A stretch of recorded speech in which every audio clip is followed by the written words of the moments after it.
তো hey guys, welcome back to my channel. তোমরা কেমন আছো? আশা করছি সকলে খুব ভালো আছো। আমরা কিন্তু বেশ ভালো আছি। তো সকালবেলায় ঘুম থেকে উঠেই কিন্তু দেখো ফুলের সাজি টানে বেরিয়ে পড়েছি।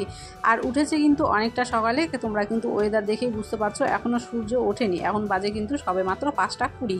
খুব তাড়াতাড়ি উঠে গেছি, কেননা সকাল সকাল ঘুম থেকে না উঠলে কিন্তু যেহেতু গাছটা বাড়ির বাইরে, ফুলগুলো পাওয়া যায় না, কেউ না কেউ তুলে নিয়ে চলে যায়। এই ফুল ওঠানোর জন্য কিন্তু সকাল সকাল ঘুম থেকে উঠতে হয়। একটু যদি দেরি হয় বা 19-20 হয়ে যায় উঠতে, তাহলে কিন্তু একদিনও ফুল আর পাওয়া যায় না। এই হচ্ছে সমস্যা। গাছ হচ্ছে আমার, লাগিয়েছি আমি, আমার ঘরের সামনে গাছ, কিন্তু ফুল তুলে নিয়ে যাচ্ছে প্রতিদিন কেউ না কেউ। তো এই ফুল তোলার জন্যই কিন্তু সকাল সকাল উঠতে হয়, না হলে কিন্তু কোনোভাবেই গাছে একটা ফুল থাকে না। মানে একজন দুজন নয়, বেশ কয়েকজন আসে পরপর ফুল তুলতে।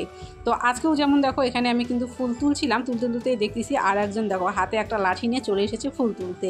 তো যাই হোক, আমি আর কি বলছিলাম যে এখানে ফুল তুলতে তোলার কি আছে, আমরা কি বাড়িতে গাছ লাগিয়েছি, তো আমরা কি আমাদের ফুল লাগে না পুজো করতে? তো বলছে যে একটু নেবো, বেশি নেবো না। এই করে দেখো আমি আছি, আমি তুলছি, এর মধ্যে কিন্তু ও লেগে যাচ্ছে। তো যাই হোক, সকালবেলা ঘুম থেকে উঠে কিন্তু দেখবে কারোর সাথে বেশি কথা বলতেও ভালো লাগে না, তর্ক করতেও যাই হোক খুব একটা কারোর সাথে আমার ভালো লাগে না।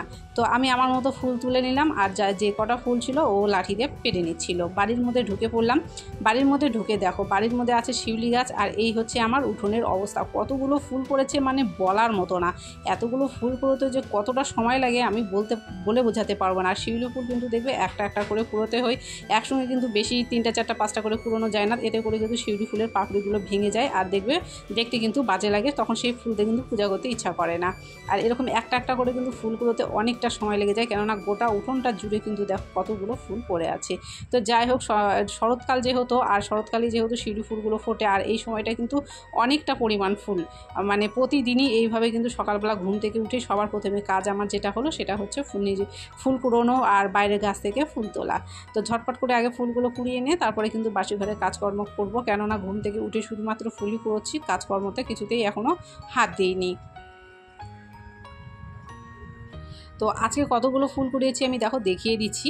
এখানটায় দেখো এই যে সাজিটা, এই সাজিটা কিন্তু ভরে গেছে, এতগুলো ফুল ফুটেছে। শুধু যে সাজিতে তা না, পাশে একটা দেখো বালতি আছে, মানে এই বালতিটা দিয়ে আমি তুলসী বেদি আর কি ধুই।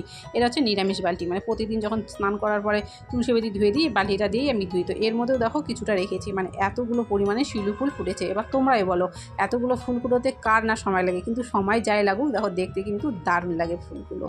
তো ফুল টুল ওঠানো হয়ে গেলে সেগুলো কিন্তু রেখে দিয়ে সোজা লেগে গেলাম উঠোনটা ঝাড় দিতে। আর সকালবেলা ঘুম থেকে উঠোনের তো একবারে 12টা বেজে থাকে। যাই হোক, আর বাড়ির মধ্যে গাছ থাকলে তাহলে তো আর কোনো কথাই নেই, প্রতিদিন কিন্তু এই রকম দেখো পাতা পড়ে। আর যেহেতু উঠোনটা কাঁচা, দেখবে একটু একটু করে মাটি কিন্তু প্রতিদিনই এইভাবে উঠে উঠে থাকে।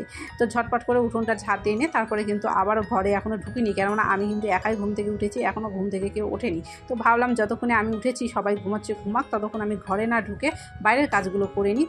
পরে যখন ওরা মানে আমার বাইরের কাজ হয়ে যাবে তখন ওদেরকে ডেকে দিয়ে তারপরে আমি ঘরের কাজগুলো উঠে নেবো। ঘরের কাজ বলতে বিছানা গুছিয়ে নিয়ে তারপর ঘর ঝাড়ঝাটা মোছা করে নেবো। আর সকালবেলা কিন্তু প্রতিদিন স্নান করে পুজোটা করে নিই, কেননা স্নান দুপুরবেলা হয়ে গেলে পুজো ভালো লাগে না। তবে অনেক সময় একটু অসুবিধা থাকলে তখন হয়তো দুপুরে হঠাৎ করি, সব সময় না, তবে বেশিরভাগ দিনই কিন্তু মানে আমি কিন্তু সকালবেলা স্নান পুজোটা করে নিই। তো কতটা পরিমাণ নোংরা হয়েছে উঠোনটা দেখো, ঝাড় দিয়ে কিন্তু সোজা চলে যাচ্ছি বাইরে। আর বাইরে যাওয়ার পরেও কিন্তু কিছুটা এরিয়া ঝাড় দিতে হয়, শুধু যে মাত্র উঠোনটা ঝাড় দিতে হচ্ছে সেটা না, উঠোনের সাথে সাথে বাইরে কিছুটা এরিয়াও কিন্তু এইভাবে ঝাড় দিয়ে পরিষ্কার করে নিতে হয়। তো সোজা চলে যাচ্ছি দেখো এখানটায় বাইরে গিয়েও কিছুটা ঝাড় দিয়ে নেবো। তারপরে কলপারে কিন্তু অনেক বাসন আছে, রাতের বাসন, মানে সকালবেলা আমি কিন্তু বাসন মাজি, কেননা আমি রাতে খাওয়া দাওয়ার পরে কিন্তু আর বাসন মাজতে ভালো লাগে না। তো বাসনগুলো নামিয়ে রেখে দিয়ে সকালবেলা মাজি।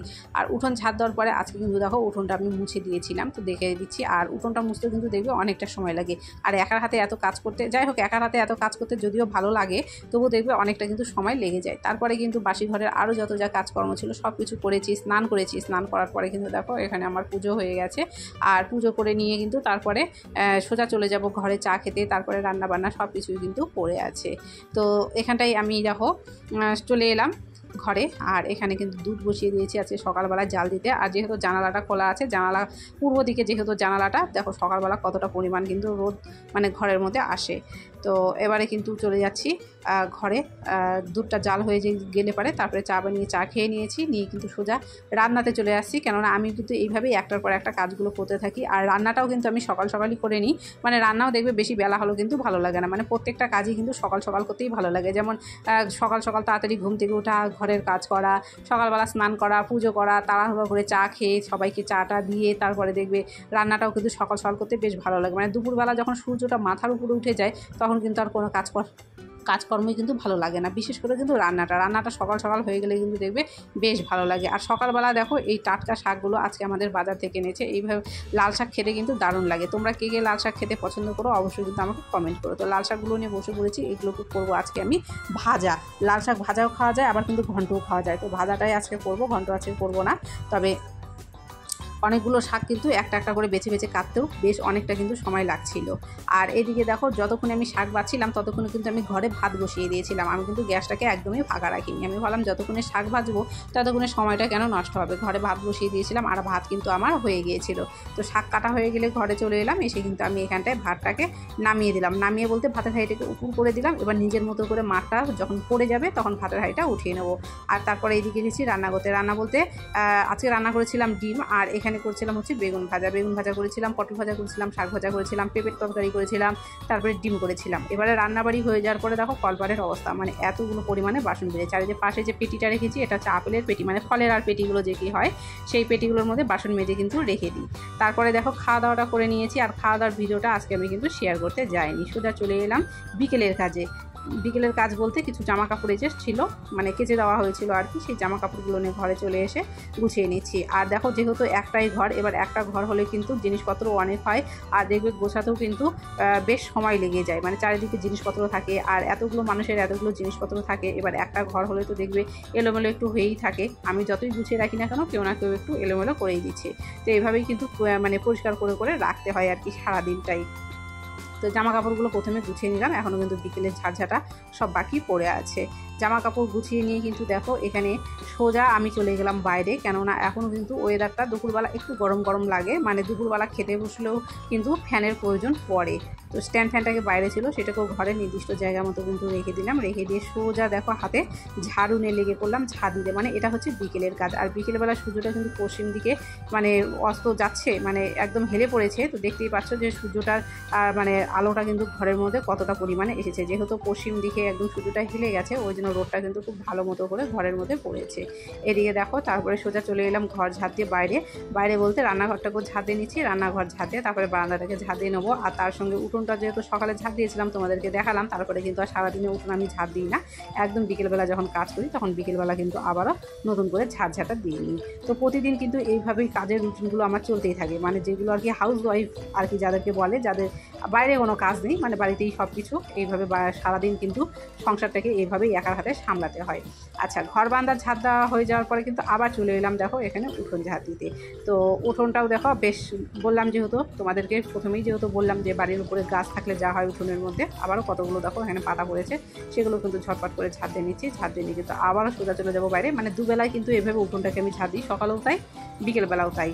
তবে কিন্তু দেখবে যে পরিষ্কার থাকে আর দেখতে কিন্তু বেশ ভালো লাগে, মানে যত পরিষ্কার রাখা যায় ঝাড় দিয়ে তত কিন্তু দেখতে ভালো লাগে। আর এগুলো হচ্ছে ডেলি রুটিন বলতে পারো, মানে এগুলো থেকে ছুটি নেই।